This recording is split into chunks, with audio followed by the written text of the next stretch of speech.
Baby ఇదేం చెత్త joke. మూతికాయి వేడుక నీ పెద్ద కొడుకు భార్యది, కానీ కోడల్ని పట్టుకుని చిన్న కొడుకు నిలబడ్డాడు.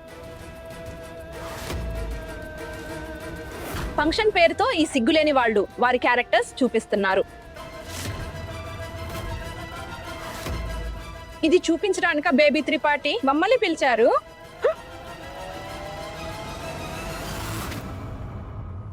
నా ఇద్దరు కొడుకుల్ని దీనికి దూరం చేయటానికి ఈ దరిద్రురాలితో చీర విప్పించాలనుకున్నా, కానీ ఇక్కడ నా పరువే ప్రమాదంలో పడింది.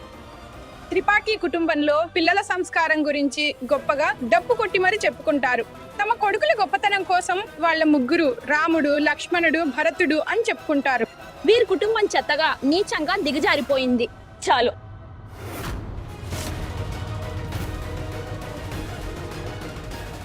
నా కుటుంబం గురించి ఇంకొక్క మాట కూడా అనొద్దు.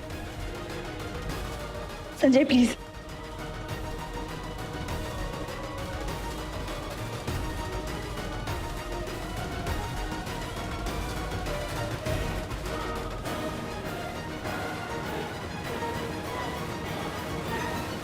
ఒప్పుకుంటాను. ఇప్పుడు అవ్వకూడదే అయిందని ఒప్పుకుంటాను. దీనికి మీరంతా నన్ను క్షమించండి.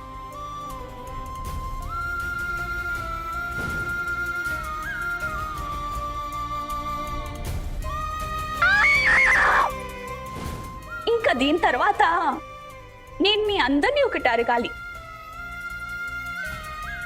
ఒక మంచి గౌరవమైన కుటుంబానికి చెందిన కొత్త కోడలు తన ఫంక్షన్లో ఇంత వింతగా నీచంగా ఎలా ప్రవర్తిస్తుందని మీరు ఒక్కసారైనా ఆలోచించారా? ఇంత కఠినమైన మాటలు విసిరే ముందు ఒక్కసారి కూడా ఆలోచించలేదా? పాప మా అమ్మాయికి నిజంగా ఏదైనా ఇబ్బంది కానీ బాధైనా ఉందేమో అని.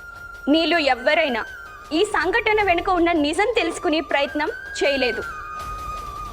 నేను మీ అందరికీ నిజమేంటో చెప్తాను.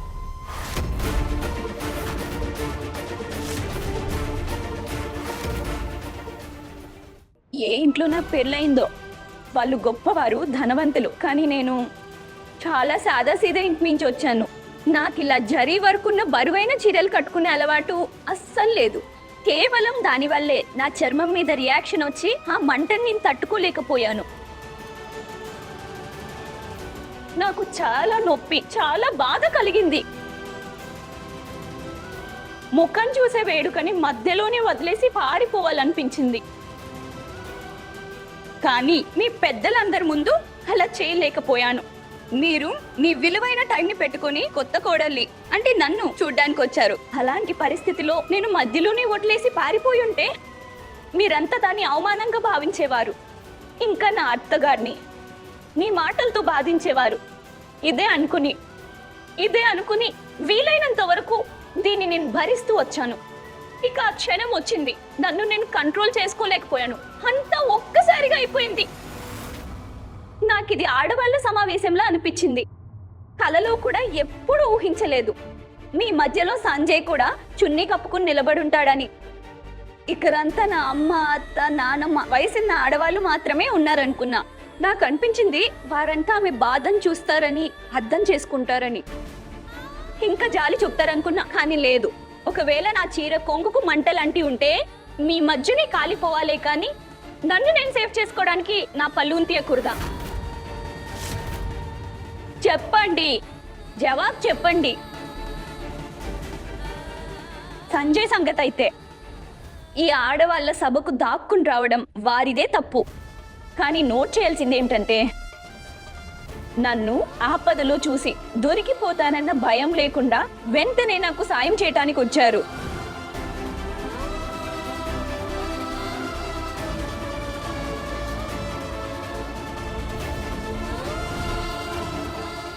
నీకిదే కనిపించింది కదా, అజయ్ తమ్ముడు సంజయ్ అజయ్ భార్యను తన చేతులతో పట్టుకున్నారని. ఇది కనిపించలేదా? సంజయ్ నాకు చున్నీ కప్పి నా పరువును కాపాడాడు, నన్ను రక్షించాడు. కుటుంబ సభ్యుడిగా కుటుంబంలోని ఒకరికి సహాయం చేయడం సిగ్గుచేటు ఎలా అయింది?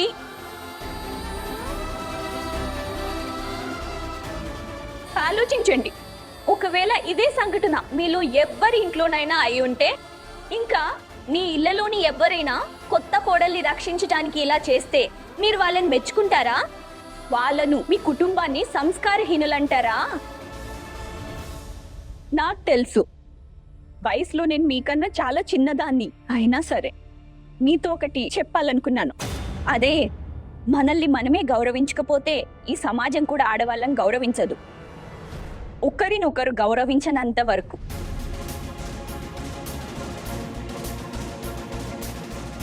మనం ఈ సమాజంలో కనుక తలెత్తి నడవాలంటే అన్నిటికన్నా ముందు ఆడవాళ్లతో శత్రుత్వం పెట్టుకోవడం మానేయాలి.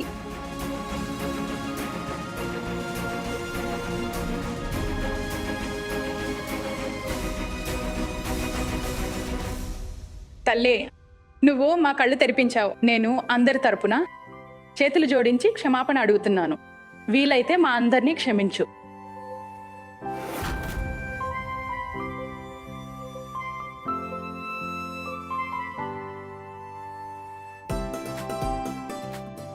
బేబీ, నిజంగా ఎంత అదృష్టం నీది. ఈ రోజు వరకు ఇలాంటి ఫంక్షన్ని మేము చూడలేదు. ఈ తెలివైన, గుణవతి, సంస్కారవంతమైన కోడల వల్ల మీ కుటుంబం అదృష్టమే మారిపోయింది. అవునవును, నిజమే నిజమే. అభినందనలు బేబీ త్రిపాఠి.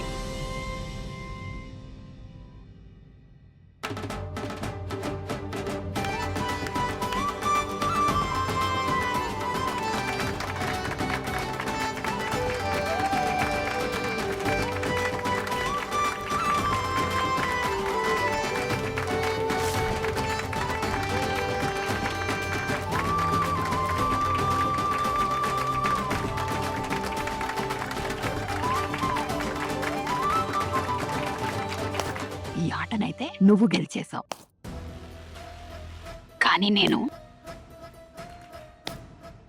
ఓటమిని ఒప్పుకోలేదాన్ని అయితే కాదు. సిద్ధంగా ఉండు. నా తదుపరి దాడి దేనికంటే ప్రమాదకరంగా ఉంటుంది. ఇంకా ఈసారి నిన్ను తప్పించుకోవటానికి ఏ దారి ఇవ్వను.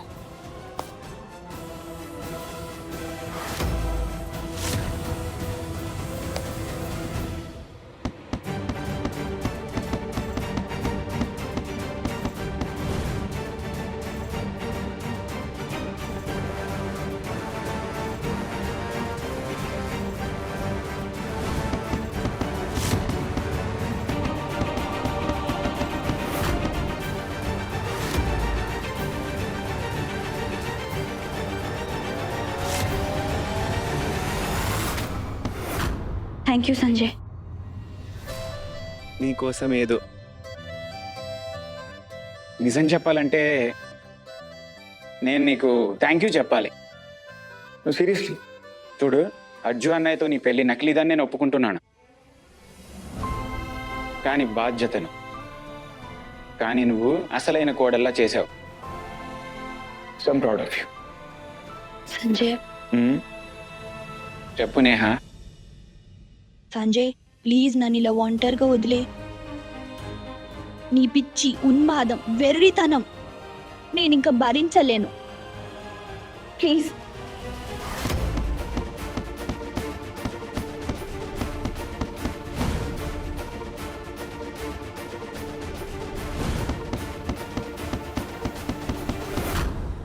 వెనక్కి వెళ్ళు, నా నుంచి దూరంగా వెళ్ళు. నువ్వేనా మొదటి ప్రేమ? చనిపోయినా నిన్ను మర్చిపోలేను.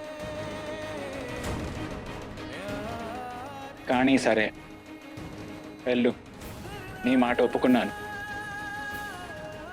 ఈ రోజు తర్వాత ఇంకెప్పుడు నేను నీ ముందు నా ప్రేమను వ్యక్తపరచను. నా మనసులోని మాట కూడా చెప్పను. చెప్పేశానంటే చెప్పేశాను.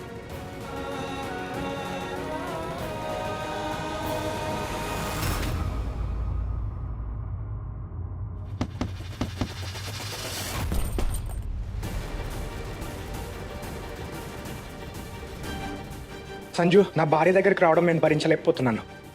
ఎందుకంటే సంజులాగే నేను నేహాన్ని నిజంగా ప్రేమించాను. సరే,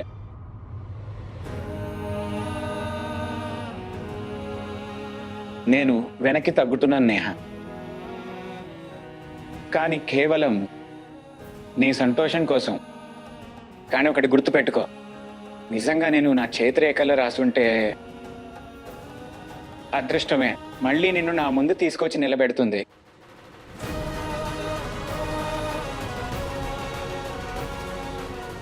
ఎవరైనా అనుకున్నా సరే మన మధ్యలోకి రాలేరు. ఎందుకంటే ఈ కథ నేహ ఇంకా సంజుల మొదటి ప్రేమ కథ మొదటి ప్రేమది.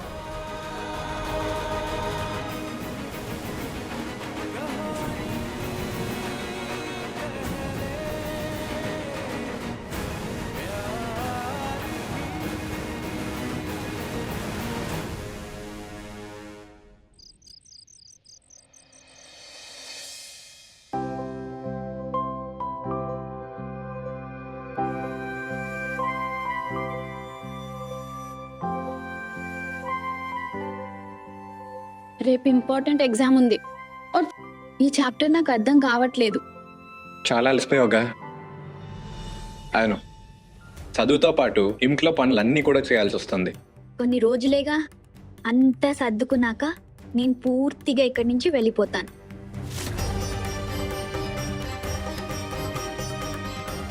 అప్పటి వరకు టెన్షన్ ఏమీ లేదు. మా అమ్మాయిలు ఒకేసారి 10 పనులు చేయగలరు. నేను చూసుకుంటాను. అయినా నాన్న ఎప్పుడు చెప్తూనే ఉంటారు,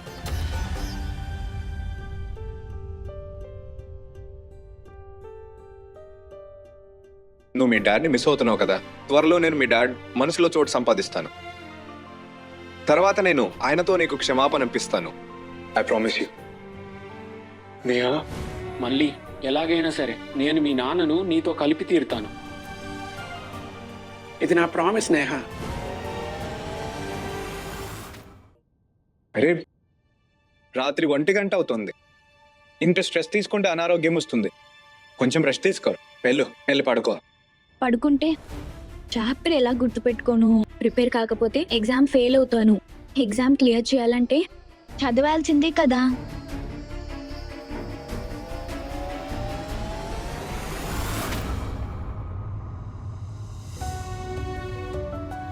ఏంటిదే? పరీక్ష జీవితానికైనా చదువుకైనా నీ ఓటమిని చూడలేను. వద్దు. ఇది రేపటి ఎగ్జామ్ పేపర్. నేనే సెట్ చేశాను. ఉంచుకో. ఆన్సర్స్ అన్నీ ప్రిపేర్ చేసుకో. ఇదేంటి, ఒకవైపు నేను ఫెయిల్ అవ్వడం చూలేను అంటారు, ఇంకోవైపు మీరీ ఓటమిని ఒప్పేసుకున్నారు. నన్ను చీటింగ్ చేయమంటున్నారా? లేదు. కొంచెమేగా పర్వాలేదులే. ఎప్పుడు చూడ నగలు చేసేవాళ్ళు బంగారంలో కూడా కొంచెం కల్తీ చేయాలిగా. ఉంచుకో. ఎవరికీ తెలియదు. నేను బంగారం కాదు, వజ్రాన్ని. దాన్ని ఎంత సానబడితే అదంతలా మెరుస్తుంది. Thank you and sorry. ఎందుకంటే నేహా శర్మ ఎప్పుడు చీటింగ్ చేయలేదు, చెయ్యదు కూడా. నేహా శర్మ కాదు, ఇప్పుడు నేహా త్రిపాఠి.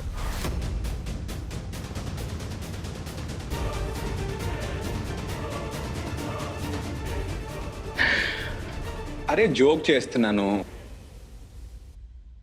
ఇంకా చెప్తారు కదా, ఎవరికైనా ఎక్కిళ్ళు వస్తే వాళ్ళ కోపం తెప్పిస్తే ఎక్కిళ్ళు మాయమైపోతాయి. అత్యం అలాగే నిద్ర వచ్చినప్పుడు కూడా సిల్లీ జోక్స్ వేయడం వల్ల కూడా వస్తున్న నిద్ర మాయమైపోతుంది. ఏంటి, పోయిందిగా నీ నిద్ర. పద చదువుకో. నేను ఎలాంటి పేపర్స్ సెట్ చేయలేదు. ఇదైతే బ్లాంక్ పేపర్. మీరు కూడానా? ఆ ఒక్క క్షణం మీకేమైందో అనిపించింది.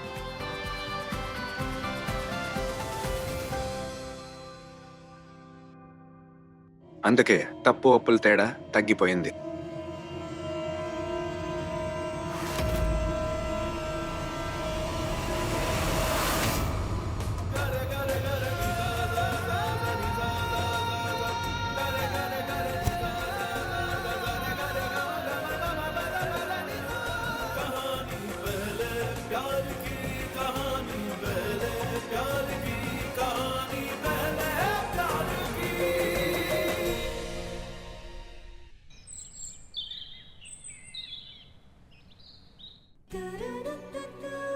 ఆరైపోయింది. 7:30కి ఎగ్జామ్ స్టార్ట్ అయిపోతుంది. థ్యాంక్స్ విద్యావర్ధిన. నేను టెన్షన్ ఫ్రీగా ఎగ్జామ్ రాయాలని మీరు టిఫిన్ చేసుకున్నారు. టీ తాగి రివిజన్ చేసి నేరుగా కాలేజీకి పరిగెత్తుతాను. మీకెందుకు అర్థం కావట్లేదు? నేహా కోడలికి ఈ రోజు పరీక్ష ఉంది. ఇలాంటి టైంలో మహాప్రసాదం ఆమె చేతులతోనే చేయాలని ఎలా చెప్పను, అది కూడా ఇప్పుడే. ఇది తరాలు నాటి ఆచారం. మహాప్రసాదం కొత్త కోడలే చేయాలని అమ్మగారి ఆజ్ఞ.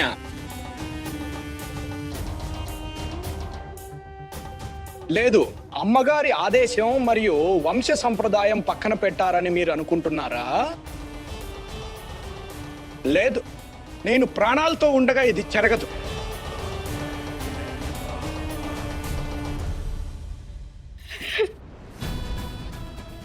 కోపం తీర్చుకోవడానికి అందరికీ నేనే దొరికాను. ఇప్పుడు మీ మాట విని ఒకవేళ నేను కొత్త కోడలికి చెబితే పరీక్ష కంటే కూడా మహాప్రసాదం చేయడమే ముఖ్యమని నా 2 కొడుకులు నాకు శత్రువులవుతారు. ఇప్పుడు మీ మాట వింటున్నాను, తర్వాత నా పిల్లల మాట వింటాను. మీరు ఫోన్ చేసి అమ్మగారికి వద్దని చెప్పొచ్చు కదా. ఈ రోజు మహాభోగం, ప్రసాదం చేయలేమని. చాలు.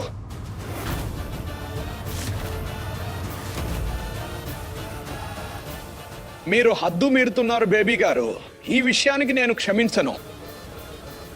ఒక ఆడదాని రాతలో ఏముంటుంది? భర్తతో మాట పడటం, ఇంకా పిల్లలతో తిరస్కారం.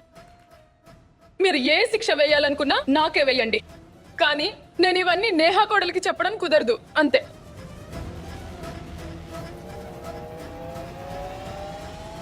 మా అమ్మగారు, మీరు అత్తని కోప్పడకండే.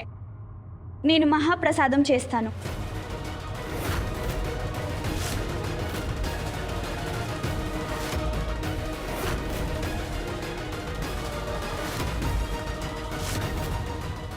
మీరు చెప్పండి, ఏం చేయాలో నేను చేస్తాను.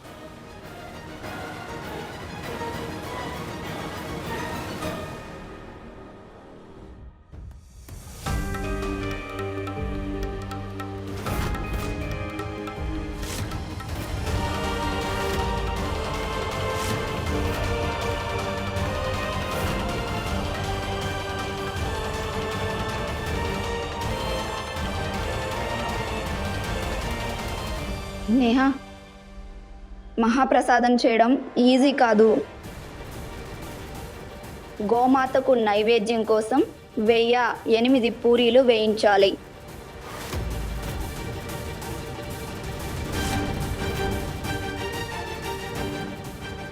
ఒక 1008 పూరీలు? 8 గంటల కంటే ముందు గుడిలో గోశాల తలుపులు మూసేస్తారు. నీకు హెల్ప్ చేయగలిగితే బావున్ను, కానీ దీన్ని కొత్త కోడలే ఒంటరిగా తయారు చేయాలి. నేహా, మహాదేవుని పేరుతో పని ఫాస్ట్గా చేయి. ఎగ్జామ్ ఇవ్వరాదు.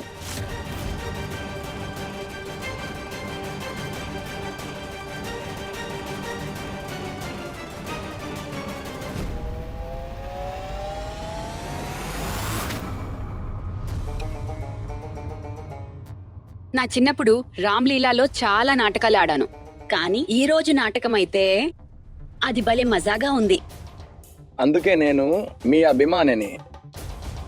అక్కడ అజయ్ ఏమో పరీక్ష మొదలు పెట్టించడానికి పొద్దున్నే వెళ్ళిపోయాడు.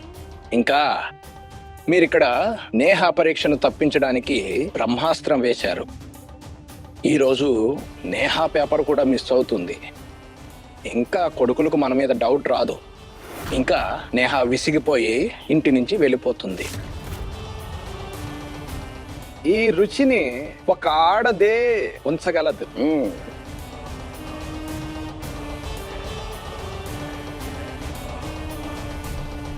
ఈ రోజు నకిలీ కోడలు కాలేజీ పరీక్ష కాదు, అసలైన అగ్ని పరీక్ష ఇస్తుంది. నేహా, నీకిందులో మంచే జరుగుతుంది. నీ ఓటమిని ఒప్పుకో, ఇంకా ఇక్కడి నుండి వెళ్ళిపో. నాన్న ఎప్పుడు చెప్పేవారు, ప్రయత్నం చేయకుండానే గెలుపోటంలు తేలవు అని. ప్రయత్నించు నేహా, ప్రయత్నమే గెలుపుకు తొలిమెట్టు.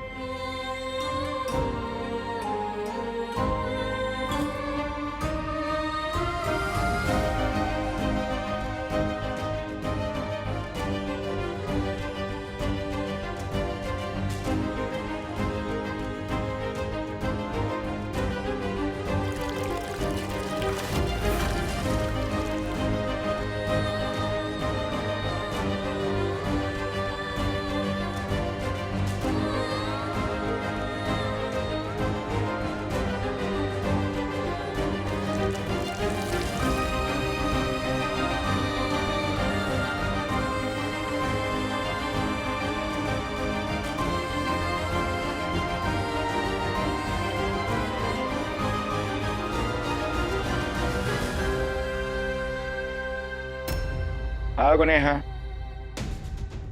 లే, ఊడ్జావది నాకంతా చెప్పారు. నువ్వు ఇది ఆపు, నేను మమ్మీకి చెప్తాను. అయినా నీకు పని ఎలా చెప్పారు? ఈ రోజు మనకి ఎగ్జామ్ ఉందిగా. 38%తో పాస్ అయ్యే వారికి ఎగ్జామ్ టెన్షన్ ఎప్పటి నుంచి వస్తుంది?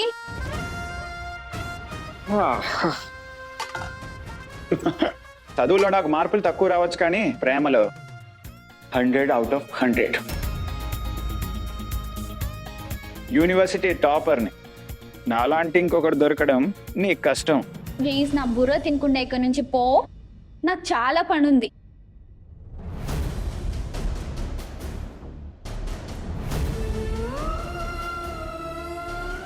ఇది ఎలా చేస్తుందో ఏమో.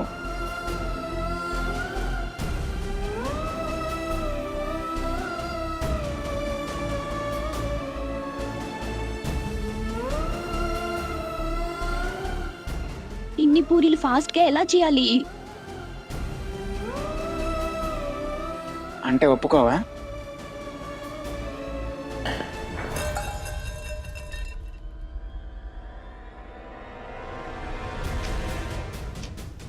కాలేజ్లో ఎగ్జామ్ ఇంకా, ఇక్కడ 1008 పూరించేసే పని 2 ఒకేసారి పూర్తి చేయగలుగుతానా లేదా?